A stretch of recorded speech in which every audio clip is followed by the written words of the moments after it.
Bismillahirrahmanirrahim. Assalamualaikum warahmatullahi wabarakatuh. Innal hamdalillah nahmaduhu wa nasta'inuhu wa nastahdi wa nastaghfiruh wa natubu ilaih wa na'udzu billahi min syururi anfusina min sayyiati a'malina may yahdihillahu fala mudilla lahu wa may yudlilhu falan tajida lahu waliyyan mursyida. Asyhadu an la ilaha illallah wahdahu la syarika lah wa asyhadu anna Muhammadan abduhu wa rasuluh. Allahumma shalli wa sallim ala sayyidina Muhammad wa ala alihi wa ashabihi ajma'in, amma ba'd. Alhamdulillah, pertama syukur kepada Allah Subhanahu wa taala dengan limpahan kurniaan dan rahmatnya pada malam berbahagia ni dapat sama-sama kita berada dalam majlis ilmu. Mudah-mudahan sedikit yang kita kongsi beri manfaat kepada kita, dapat kita jadikan satu ilmu yang berguna dalam usaha kita untuk mengabdikan diri kepada Allah Subhanahu wa taala, insya-Allah. Tuan-tuan muslimin dan muslimat yang dirahmati Allah sekalian, kita sedang banyak membicarakan mengenai tentang kisah-kisah Nabi SAW, dan semalam ataupun kelas yang lepas kita kongsikan mengenai cabaran dakwah Nabi SAW. Jadi pada malam ini saya diminta untuk bawa kisah mengenai Isra' dan juga Mi'raj, Isra' dan juga Mi'raj. Tuan-tuan muslimin dan muslimat yang dirahmati Allah sekalian, Nabi SAW lahir pada tahun 570 Masihi. Itu tahun Masihi dia. Jadi Nabi Isa lahir 1 Masihi. Maknanya beza Nabi SAW dengan Nabi Isa 570 Masihi. Kemudian Nabi membesar di tanah Arab, iaitu di Mekah. Semenanjung tanah Arab lebih kurang semenanjung tanah Melayu. Untuk kita mudah faham secara geografi dia, Mekah ni macam Kuala Lumpur. Mekah ni macam Kuala Lumpur. Nak senang faham secara geografi dia. Jadi bawah Kuala Lumpur ni Johor, kan bawah Johor, selatan Johor. Jadi selatan daripada Mekah ni adalah Yaman. So turun bawah tu adalah Yaman. Madinah ni mana? Madinah ni atas. Macam kalau kita ni Kedah lah. Madinah ni Kedah bahagian atas. Okey. Jerusalem ni mana? Atas lagi, Bangkok. Jadi kalau nak senang faham secara geografi dia, semenanjung tanah Arab ni macam semenanjung tanah Melayu kita. So Mekah adalah Kuala Lumpur. Jadi Nabi dia lahir di Mekah. Jadi mana betul-betul di tengah lah, ataupun di bandar, tengah. Bawah tu Yaman. Dalam Quran kan Allah sebut liila fi Quraisyin ila fihim rihlatash shita'i was-saif. Kebiasaan orang-orang Quraisy itu mereka pergi berdagang pada musim panas ke Yaman. Pada musim sejuk ke Yaman. Sejuk ke bawah, ke Johor lah ya. Nak senang faham dia. Pada musim panas ke Syam atas. Ke Syam bahagian atas, ke Bangkok lah, nak senang faham dia. Jadi itu kawasan mereka berdagang. Jadi di ketika Nabi lahir 570 Masihi di semenanjung tanah Arab, belah atas ni dikuasai oleh 2 buah kerajaan, iaitu Rom dan juga Parsi. Okey, kerajaan Rom bermula daripada Turki sana tu, ataupun nama dulu dia Konstantinopel. Begitu juga kerajaan Parsi. Kerajaan Parsi sekarang ni main dia dekat Iran, sepadan dengan Iraq. Dekat dengan Kermanshah. Itu main dia. So atas tu ada 2 buah kerajaan besar. Jadi maknanya semenanjung tanah Arab ni tidak dipengaruhi oleh 2 kerajaan besar ini. Atas ni 2 kerajaan besar, Rom dan juga Parsi. Bagi 2 kerajaan besar ni ada 2 laluan besar dunia pula. Ada 2 laluan besar dunia pula. Satu Silk Road laluan sutra, bermula daripada Xi'an, Afghanistan, Bukhara, Samarkand, Khiva. Daripada Khiva pecah 2, Rom dan juga Parsi. Silk Road. Dan laluan laut spice route, laluan rempah. Laluan rempah ni daripada Guangzhou lah kalau sekarang ni Guangzhou melalui kita ni Semenanjung, maknanya tanah Nusantara ni, Goa India pecah dua, Rom dan juga Parsi. Jadi itu ketika Nabi SAW lahir, ada dua kerajaan besar dan ada dua laluan besar dunia Okay, so jadi Nabi lahir pada 570 Masihi. Ketika itu di Nusantara ni tidak ada lagi kerajaan besar, sebab kerajaan Sriwijaya pada tahun 600 Masihi. So tak ada kerajaan kecil-kecil ada, kerajaan besar tak ada. Sriwijaya ni adalah kerajaan Melayu. Majapahit kerajaan Jawa. Sebab dulu di Nusantara ni hanya ada dua tanah saja, tanah Melayu dengan tanah Jawa. Tanah Melayu lagi besar daripada tanah Jawa. Tanah Melayu ni Sumatera, Semenanjung tanah Melayu, kemudian selatan Thailand sampai kepada belah-belah Cambodia sana tu. Filipina, Cambodia semua. Jadi waktu itu kita sini belum ada kerajaan besar. Okey, jadi maknanya Rasulullah SAW lahir 570 Masihi, itu apa yang ada kat dunia waktu tu. Okey. Jadi apa agama waktu tu yang ada? Baki-baki ahli kitab. Baki ahli kitab ni yang besarnya adalah orang Nasrani dan orang Yahudi, orang Israel. Orang Nasrani berpegang dengan ajaran Nabi Isa AS. Kenapa mereka digelar Nasrani? Kerana Nabi Isa itu berasal daripada Nazareth. Nazareth ni dalam bahasa Arab Nasirah. Sebab itu orang Kristian dipanggil orang Nasrani, orang berasal daripada Nazareth. Kalau siapa pernah buka selak Bible, kita akan jumpa Jesus of Nazareth. Maknanya Nabi Isa daripada Nazareth. Itu ahli kitab. Jadi satu grup ahli kitab daripada ajaran Nabi Isa AS. Satu grup ahli kitab daripada ajaran Nabi Musa AS, iaitu orang Yahudi. Nabi Musa ni, bila tarikhnya, Nabi Musa ni 1300 tahun sebelum Masihi. Jadi antara Nabi Musa dengan Nabi Isa 1300 tahun sebelum Masihi. Nabi Isa ke zaman Nabi kita 570, maknanya masih 570 tahun lah. Okey. Jadi membesar Nabi SAW di Mekah. Di Mekah, nak senang faham sudut geografi dia di Kuala Lumpur lah kan. Nak senang faham nak senang faham. Okey. Jadi pendekkan cerita, Nabi mendapat wahyu pada tahun 610 Masihi. 610 Masihi Nabi mendapat wahyu. Wahyu yang pertama kita dah bincang pada kelas-kelas yang lepas macam mana Nabi SAW mendapat wahyu. Dan bermula Nabi SAW mendapat wahyu, maka orang-orang Arab sekitar Mekah dan sekitarnya tak terima Nabi. Itu kelas lepas kita dah bercerita macam mana cabaran dakwah Nabi SAW. Orang baling, orang maki, orang kata macam-macam. Ahli kitab daripada Yahudi pula tak percaya pada Nabi SAW sebab mereka mengharapkan Nabi akhir zaman lahir daripada Bani Israel. Lepas tu mereka tak percaya. Orang Nasrani lebih lembut. Sebab itu yang memberi perlindungan orang Islam banyaknya orang Nasrani. Hijrah pertama ke Habsyah. Raja Habsyah tu ahli kitab daripada Nasrani. Orang Nasrani ni dia lebih lembut lagi berbanding orang Yahudi. Mana orang Yahudi dia lebih lembut lagi. Sebab tu banyak kerajaan-kerajaan Nasrani masuk Islam. Kerajaan Mesir waktu tu, Habsyah sendiri waktu tu ahli kitab. Jadi waktu Nabi lahir, apa agama yang ada? Agama ahli kitab ni Nasrani dan juga Bani Israel, iaitu Yahudi.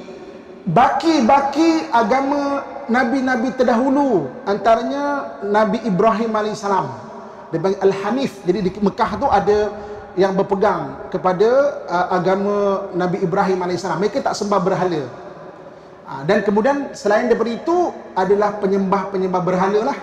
Penyembah patung, dewa-dewa dan sebagainya. Jadi tuan-tuan sekalian, bermula Nabi SAW mendapat wahyu, Nabi SAW mula ceritakan balik tentang apa yang Allah Subhanahu Wa Taala turunkan, yang telah diubah oleh ahli-ahli kitab. Sebab itu ahli kitab yang ikhlas dengar dan masuk Islam. Kan ahli ikhlas, ahli kitab ikhlas sebab itu contoh macam Raja Habsyah. Hijrah pertama pada kurang lebih pada tahun 616 Masihi ke Habsyah. Ketika itu Raja Habsyah orang Nasrani. Dia dengar kau kata ada nabi baru, apa yang Nabi mau ajar? Maka ketika itu Ja'far bin Abi Talib, abangnya Sayyidina Ali, cerita. Oh, dia kata memang tak ada orang akan mengajar macam ni, memang dia nabi. Tak apa, berlindung kat kami. Sebelum Nabi berhijrah ke Madinah, maknanya Habsyah ni bawah lah. Nak senang faham, kalau kat bawah tu lintas laut, itu Habsyah. Kalau sekarang Ethiopia ataupun lintas laut ke Batam. Ni nak senang faham tau, sudut geografi dia. Lintas laut ke Batam. Daripada Johor tu ke Batam. Maknanya ke Habsyah gitu. Okey. Jadi Nabi dibaling, dihina, maka macam-macam Nabi kena. Sampai pada tahun 620 Masihi. 620 Masihi, waktu itu satu kejadian yang sangat menyayat hati Nabi SAW, iaitu meninggalnya dua orang yang sangat memberi semangat kepada Nabi SAW. Satu, isterinya Sayyidatina Khadijah radhiyallahu anha wa arda. Satu lagi pakciknya Abu Talib. Jadi maknanya pakcik Nabi ni Abu Talib jaga Nabi daripada kecil, macam anak sendiri. Antara anak-anak Abu Talib ni antaranya Sayyidina Ali, itu kira macam adik-beradik angkat Nabi lah. Antaranya Sayyidina Ja'far bin Abu Talib. Sayyidina Ja'far ni abangnya Sayyidina Ali yang dalam peperangan meninggal dekat tanah-tanah Rom, kalau sekarang Jordan. Dipanggil Ja'far At-Tayyar sebab dalam peperangan syahid, tangannya dua-dua kena tetak. Jadi Allah gantikan dengan sayap. Dikhabarkan kepada Nabi. Nabi sedih lah, abang angkat dia kan, satu keluarga. Itu kita cerita lain perang tu. Okey, sedih sangat Nabi. Okey, Nabi dah biasa dengan kematian. Biasa. Lahir-lahir bapak tak ada. Baru nak kenal emak 4 tahun kurang lebih, mak pula meninggal. Duduk dengan atuk, baru nak manja-manja dengan atuk 6 tahun. Anak kita 6 tahun kita tahulah, bukan maksudnya ingat-ingat sangat pun. Baru nak manja-manja dengan atuk pula meninggal. Duduk dengan pakcik dia. Kenapa Nabi bersedih kali ini? Nabi dah biasa dengan meninggal. Kenapa Nabi bersedih sampai tahun itu disebut sebagai Amul Huzni, tahun kesedihan? Kenapa tuan-tuan sekalian? Sebab waktu tu orang Islam sedang kena pulau kan. Contoh nak senang faham, katakan kita ni duduk dekat masjid, maknanya masjid negeri ni. Siapa-siapa yang selalu datang masjid negeri ni kena pulaukan. Maksud pulau tu apa? Nak pergi kedai beli barang, orang kata, awak ahli masjid tak nak, kami tak nak jual barang dengan awak. Awak selalu pergi masjid kan? Tak, kami tak nak jual ikan kat awak. Contoh, ni sakit, saya demam ni kan. Saya pergi farmasi. Bukan awak selalu pergi masjid ke? Saya tak nak jual dengan awak ubat. Jadi yang paling menyayat hati Nabi tu apa? Ketika Khadijah mulai sakit, Nabi mengusahakan ubat. Cari ubat, orang kafir tak nak jual ubat pada Nabi SAW. Jadi dia menyaksikan Sayyidatina Khadijah sakitnya semakin berat daripada hari ke hari, daripada masa ke masa. Boleh tak cuba kita bayangkan, isteri kita sakit, bukan ubat tak ada, bermula dengan demam lah contohnya, sakit kepala, pergi farmasi, pergi klinik, orang masjid tak, kami tak jual ubat. Balik, tolong picit, tak tahan, pergi ni, tolonglah beli ubat. Kau ahli masjid kan, tak nak jual ubat. Bukan tak usaha. Itu yang sangat menyayat hati Nabi SAW sebenarnya. Dia menyaksikan bagaimana Sayyidatina Khadijah makin sakit, makin berat sakitnya, makin tak larat, sampai akhirnya meninggal di hadapan mata baginda SAW. Sebab itulah tahun itu disebut sebagai tahun kesedihan ataupun Amul Huzni. Pakcik dia yang membela dia, selalu bela dia pun maknanya meninggal, dan Khadijah sampai sedih Nabi SAW. Dengan siapa lagi dia nak bercakap dah? Kawan-kawan sama-sama kena hina. Sama-sama kena baling, sama-sama maknanya kelaparan. Siapa lagi nak cakap? Maka Nabi SAW kurang lebih pada tahun 620 Masihi duduk bainar rukni wa zamzam, di antara rukun Yamani dengan Zamzam. Maksudnya apa? Maksudnya kalau kita ingat balik Kaabah, kedudukan Kaabah tu, kita tawaf bermula dengan lampu hijau tu. Zamzam tu dekat depan sikit situ. Jadi mana kita baru tawaf sampai rukun yang mana kita akan baca doa. Allahumma rabbana atina fid dunya hasanah wa fil akhirati hasanah wa qina adzabannar. Jadi Nabi SAW duduk baina rukni wa Zamzam kat situ, duduk di situ.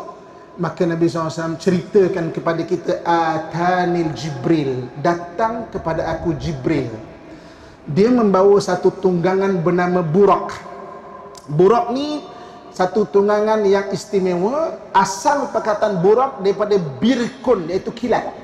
Kita jumpa perkataan dalam Al-Quran, dalam surah Al-Baqarah, yakadul barqu yakhtafu absarahum, hampir-hampir kilat menyambar, maknanya penglihatan mereka. Jadi maknanya kilat tu laju, cahaya. Satu kenderaan selaju cahaya. Setakat ni manusia tak mampu lagi buat kenderaan selaju cahaya. Walaupun teori sains ada, siapa yang boleh mencipta kenderaan selaju cahaya, dia akan sampai ke masa depan. Teori ini antara teori yang belum terbukti lagi, tapi memberi inspirasi kepada banyak pembikin filem untuk membuat filem pengembaraan masa hadapan. Maknanya Burak daripada cahaya, sudah tentu lebih laju daripada cahaya. Kita boleh buat kenderaan 5 kali bunyi, 10 kali bunyi, cahaya belum lagi. Kalau sebut kelajuan cahaya ni, sebab kalaulah ini kelajuan cahaya, laju, nak sampai kelajuan cahaya, jisim akan bertambah, dia akan berat, dia akan slow balik, laju, sampai Newton, dan ahli lisan kata kalau berjaya kita akan sampai ke masa depan. Sebab itu banyak kisah-kisah Nabi lihat masa hadapan. Nabi dengar tapak kaki Sayyidina Bilal, itu kan masa hadapan. Nabi tengok syurga dan neraka, itu kan masa hadapan. Syurga dan neraka kan belum ada penduduk, penghuni kalau ikut maknanya kehidupan manusia ni, wallahu alam. Tapi maksudnya kan Nabi nampak benda-benda yang masa hadapan, wallahu alam. Jadi atanil Jibril, datang Jibril kepada aku dengan membawa Burak. Burak ni satu binatang macam mana? Fauqal himar dunal baghal. Dia besar sikit daripada himar, kecil sikit daripada baghal. Baghal ni orang Melayu guna untuk bahasa memaki. Tapi baghal ni kacukkan antara keldai dan juga kuda. Dia besar. Dia besar sikit, macam kuda, tapi bentuk dia macam keldai. Jadi fauqal himar dunal baghal. Dia besar sikit daripada himar, tapi tak sebesar baghal. Maka Nabi SAW diajak untuk peristiwa Isra dan Mi'raj. Isra daripada Masjidil Haram ke Masjid Aqsa. Mi'raj daripada Masjid Aqsa ke Sidratul Muntaha. Dia ada dua bab, dia ada dua bahagian. Maka Allah Subhanahu wa taala menceritakan kisah ini dalam surah Isra ayat pertama. Subhanalladzi asra bi'abdihi laylan minal masjidil harami ilal masjidil aqsa.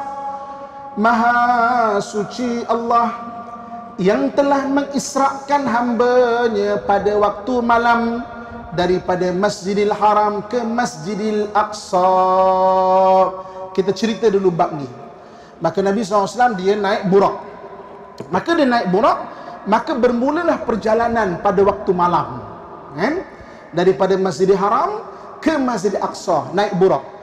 Mula-mula keluar saja perjalanan tu perjalanan mukjizat, keluar saja baru Nabi perasan rupanya kota Mekah tu lembah, dan kota Mekah itu dikelilingi banyak jin-jin. Banyak jin-jin. Jadi nak senang faham, kita naik motor kena kejar dengan anjing. Keng kan. Kena kejar anjing. Uish, takutlah, macam takut kan, kena kejar anjing. Ketika Nabi keluar, maknanya nak Isra saja, jin-jin ni datang maknanya nak menggagalkan peristiwa Isra tu. Macam nak senang faham, naik motor kena kejar anjing begitu. Maka Nabi kata, Jibril, kita dikejar oleh sesuatu. Maka Jibril mengajarkan kepada Nabi SAW satu kalimah pelindungan, a'udzubillah. Ataupun nanti tuan-tuan balik type ta'awuz Jibril. Maknanya a'udzubillah yang diajak oleh Jibril. A'udzu biwajhillahil karim wa bikalimatillahi tammatil lati la yujawizuhunna birrun wala fajir. Wa min syarri ma yanzilu minas samai wa ma ya'ruju fiha wa syarri ma dhara'a fil ardi wa ma yakhruju minha wa min fitanil laili wan nahar wa min tawarikil laili wan nahar illa tariqan yatruku bi khairin ya rahman a'udzu biwajhillahil karim. Okey, bagus kita hafal ayat ini. Jadi kalau anda kata ada orang kerasukan ke, ada gangguan-gangguan ke, taklah kita takut sekali. Selain daripada bacaan ayat kursi, ta'awuz Jibril ni sangat bagus untuk dibaca. Jadi type dekat YouTube, dekat Google nanti type. Jadi mana sebagai knowledge review untuk kita hafal benda tu, ta'awuz Jibril. Maka tersungkur segala jin-jin yang cuba mengganggu perjalanan Isra Mi'raj tu. Tersungkur, lemah longlai. Sebab bacaan-bacaan mukjizat ayat Quran ke, bacaan ruqyah ni dia ada gelombang yang menyakitkan benda-benda yang gaib ini. Sebab tu kita bacaan ni cukup, kenapa tak sama yang lain? Tak, dia ada gelombang dia. Dan benda ni jin cerita sendiri. Kita balik nanti baca surah jin.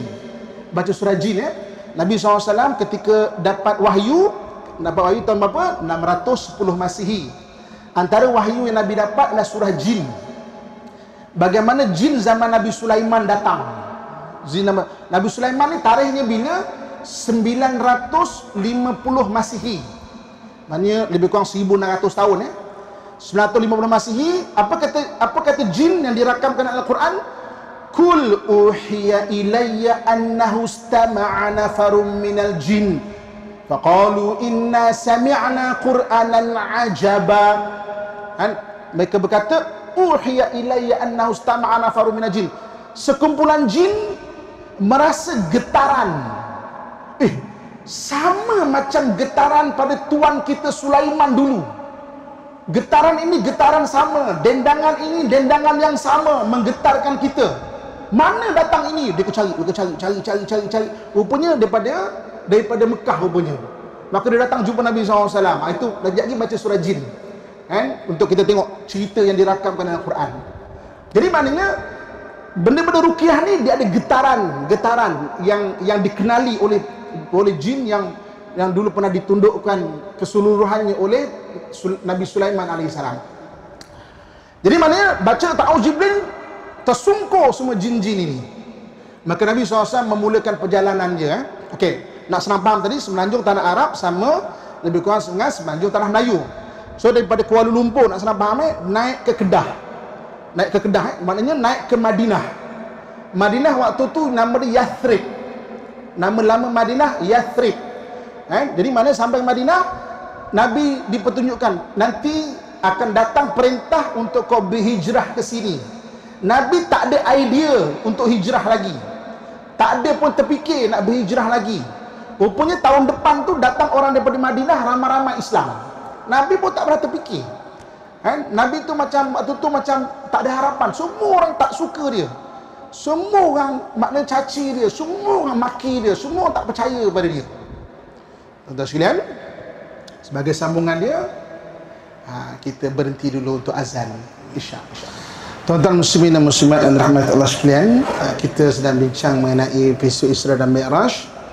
Okey, so jadi kita telah sampai macam mana Nabi SAW bermula berisra daripada Mekah kemudian nak pergi ke Masjidil Aqsa. Minal Masjidil Haram ilal Masjidil Aqsa, daripada Masjidil Haram ke Masjidil Aqsa. Jadi kita cerita tadi bagaimana para jin, maknanya cuba menggagalkan, tapi semua lumpuh, maknanya longlai, tergolek, tak berjaya untuk menggagalkan dengan bacaan perlindungan yang diajarkan oleh Jibril, ataupun disebut sebagai ta'awuz Jibril. Ta'awuz ni istilah a'uzubillah, a'uzubillah yang diajar oleh Jibril.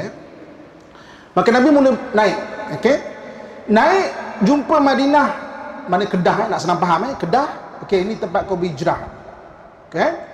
Kemudian naik lagi sampai dekat sekitar kawasan hampir bahagian Sinai sana. Nabi ditunjukkan dengan satu kubur tukang sikatnya Fir'aun yang digelar sebagai Masyitah. Masyitah ni istilah ataupun gelaran bagi tukang sikat. Mishtun sikat, Masyitah maknanya tukang sikat. Masyitah tukang sikat perempuan, maknanya tukang dandan. Namanya siapa yang sebenar, wallahu alam, digelar sebagai Masyitah, maknanya tukang sikat, tukang dandan.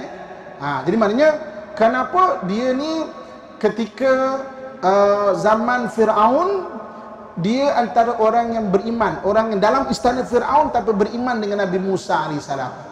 Jadi Fir'aun bunuh dia. Okey, nanti kita cerita detail bab Masyitah. Sambung lagi perjalanan.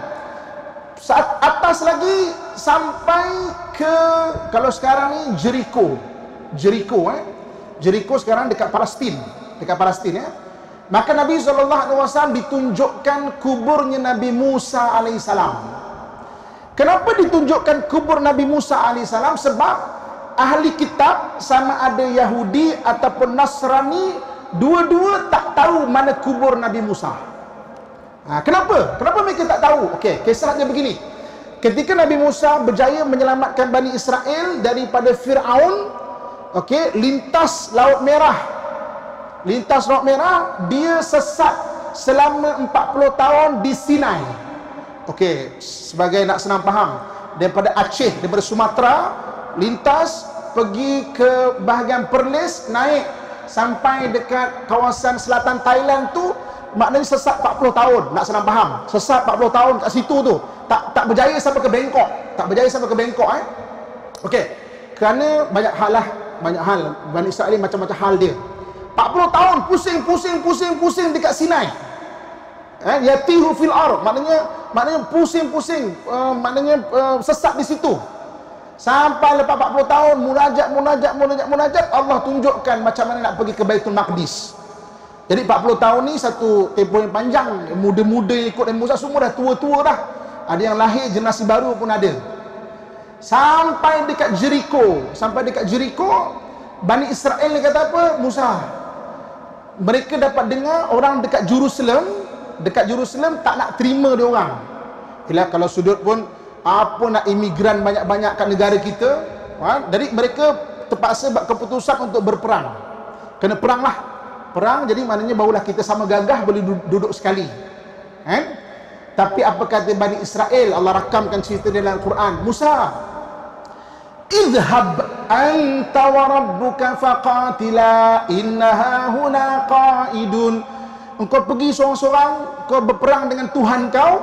Dah menang, panggil kami boleh tak? Dah menang, panggil kami boleh tak? Jadi Musa adalah fight untuk diorang dengan Fir'aun, dan selamatkan kau, belahkan laut lagi. Kau punya hal 40 tahun sesat dekat Sinai, kemudian nak pergi berperang, suruh seorang-seorang. Jadi bahasa nak senang faham, Nabi Musa macam bawa hati lah. Aku tak naklah, ini dah sampai sini lah, aku punya pimpinan sampai sini je lah. Maka Nabi Musa pun keluar daripada Jericho dan hilang. Jadi tak ada seorang pun ahli kitab tahu mana makam Nabi Musa AS. Tak ada seorang pun tahu. Mereka berijtihad makam Nabi Musa. Mereka berkata adalah di satu tempat dekat Mount of Nebo. Mount of Nebo sekarang di Jordan. Jadi kalau kita pergi Jordan, versi ahli kitab Bani Israel ke ataupun orang Kristian ke, dia akan cakap Nabi Musa tu maknanya dekat Mount of Nebo, dekat sana. Tapi kenapa Nabi ditunjukkan? Sebab diorang tak tahu. Maka Nabi sebut, aku tengok Musa tu di kuburnya sedang sembahyang. Maka ahli kitab challenge Nabi, ya ke Muhammad? Challenge Nabi, kalau betul dekat macam mana bentuk Nabi Musa? Dulu tak ada gambar, Dulu tak ada gambar. Maka Nabi cerita detail macam mana rupa Nabi Musa. Rambutnya ikal mayang, orangnya agak tinggi, badannya bidangnya besar, mukanya agak keras sikit, Nabi Musa AS. Maka ahli kitab kata apa? Oh, kalau dia tak tengok, dia takkan boleh cerita. Kalau tak tengok, tak boleh cerita. Maka di mana makam Nabi Musa? Maka Nabi SAW sebut, makam Nabi Musa berada di Kuthaibil Ahmar, iaitu pergunungan merah. Maka Nabi kata, kalau aku sempat, aku hidup lagi, aku akan tunjukkan kau dekat mana makam Nabi Musa AS. Tapi Nabi SAW wafat pada 632 Masihi, ataupun tahun 10 Hijrah. Nabi tak sempat. Jadi daripada hadis Nabi SAW ini, maka para sahabat cari dan mereka berijtihad. Dekat Jericho ada satu kawasan pegunungan. Pada waktu petang, ketika matahari menyimbahkan cahayanya, gunung itu berwarna kemerah-merahan. Dan di situ ada satu kubur, dan mereka berijtihad, disitulah kubur Nabi Musa AS, iaitu di Jericho, di Kuthaibil Ahmar. Jadi maknanya Nabi naik, kalau nak senang faham, nak sampai Bangkok ni, dekat Kenchanaburi tu kan, siapa biasa pergi Bangkok, Kenchanaburi tu sikit lagi, di situ. Dan kemudian Nabi SAW pun sampailah ke Baitul Maqdis ataupun Jerusalem. Senang faham maknanya Bangkok lah, nak senang faham daripada sudut geografi dia, sampai ke situ. Dan Nabi SAW menambat burak, iaitu di tembok bahagian barat. Tembok bahagian barat ni tembok yang Yahudi ni duduk baca tu kepala tu ada kat situ. Nabi SAW menambat burak di satu bahagian hadapan sekali. Jadi tembok itu disebut sebagai Haid Burak ataupun tembok burak. Siapa pernah pergi Palestin, biasanya akan ada masjid kecil di situ.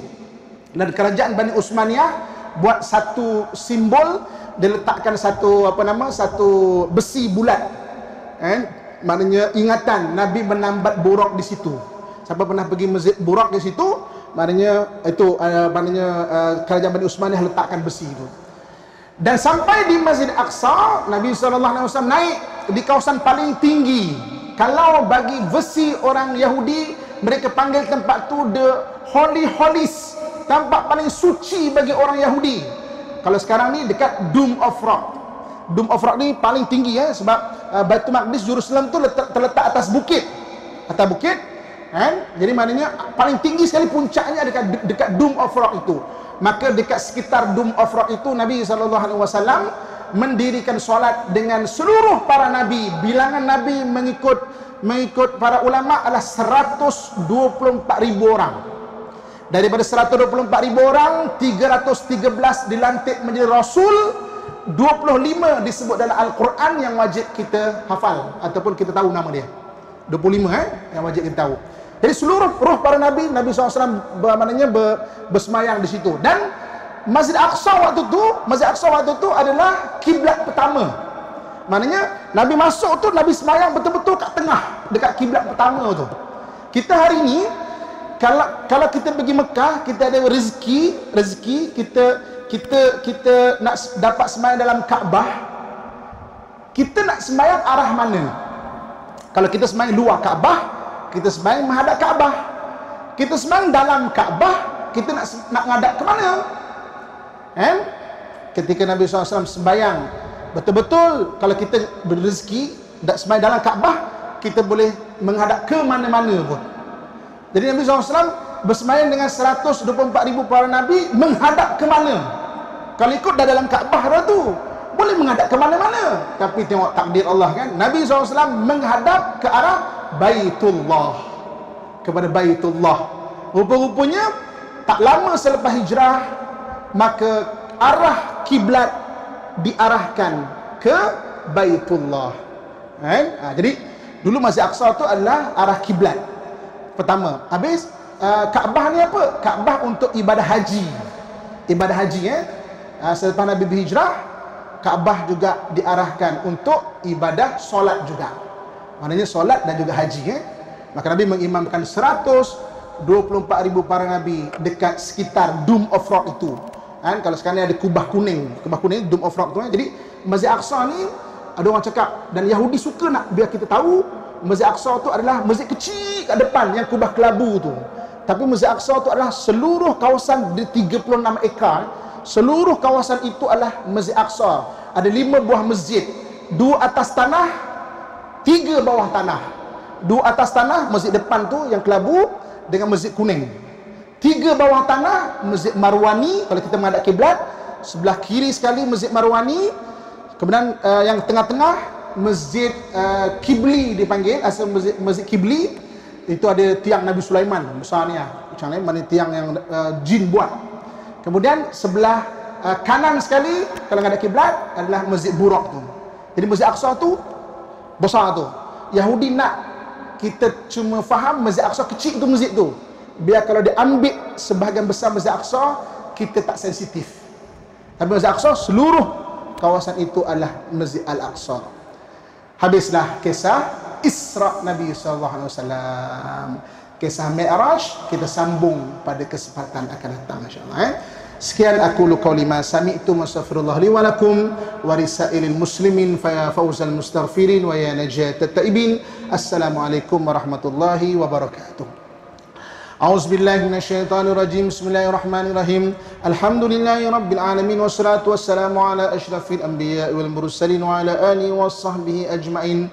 Allahumma anfa'na bima 'allamtana warzuqna ilman nafi'a. Allahumma inna na'udzubika min qalbi la yakhsha wa min nafsin la tashba' wa min du'a'i la yusma' wa na'udzubika min ha'ula'i arba'. Allahumma ighfir lana dzunubana wa liwalidina warhamhum kama rabbawna shighara wa li jami'il mu'minina wal mu'minat wal muslimina wal muslimat al ahya'i minhum wal amwat innaka mujibud da'wat wa qadiyal hajat wa ghafiruz dzunuba wal khati'at ya arhamar rahimin.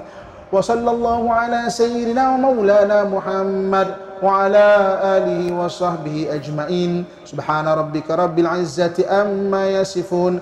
Wassalamun ala al-mursalin walhamdulillahi rabbil alamin. Taqabbalallahu minkum minna wa minkum taqabbal ya karim. Alhamdulillah.